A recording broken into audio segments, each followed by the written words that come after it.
I mean, I didn't forget about 9/11 because it's impossible to forget about 9/11 because there have been, I don't know, maybe 50 events that have happened since then all over the world that are related to it. But I didn't think of it in terms of a composer at all.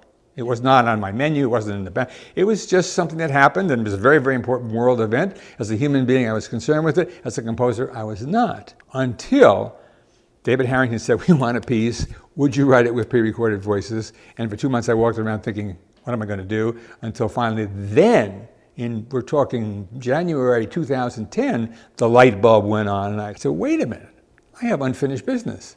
I never dealt with 9/11, which was in my own backyard, literally, and concerned my own family.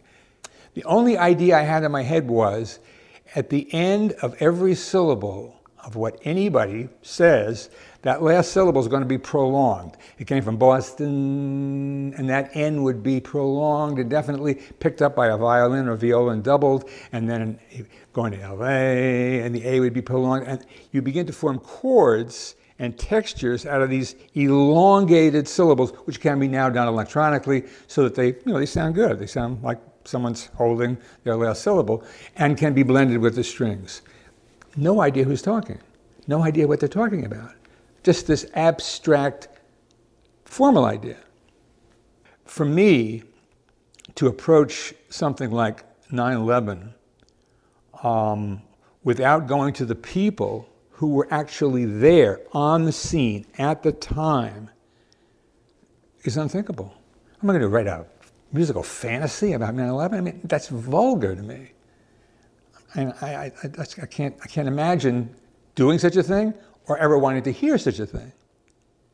So then immediately I knew I had to get to the participants who were there, who went through it, and just have them remember, now 9 years later, this is now 2010, what went on that day. And my juices got flowing. I was ready to go. The piece is in the second and third, particularly in the second movement, is very personal. In other words, every speaker there is someone who was someone that I knew personally.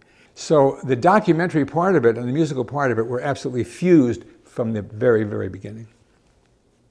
I was born in 1936. No one in my family that I was aware of was involved in combat or trapped in Europe as a Jew during World War II. But I went through World War II basically as a kid going to the movies and watching movie tone news. And there I would see pictures of, Cologne bombed, and twisted steel, and Berlin bombed, twisted steel, broken houses, Tokyo bombed. Suddenly all those shots of Cologne and Berlin and Tokyo were right in front of my nose, and it was in my backyard. I became aware that, that war had been declared on us, quite specifically. So the idea that arts is going to, improve the world, in a real sense, in a political sense, in a real politic sense of the world, in my view, and I believe in anyone's realistic, clear-eyed view of it, the answer is, nice idea, but, it doesn't hold water.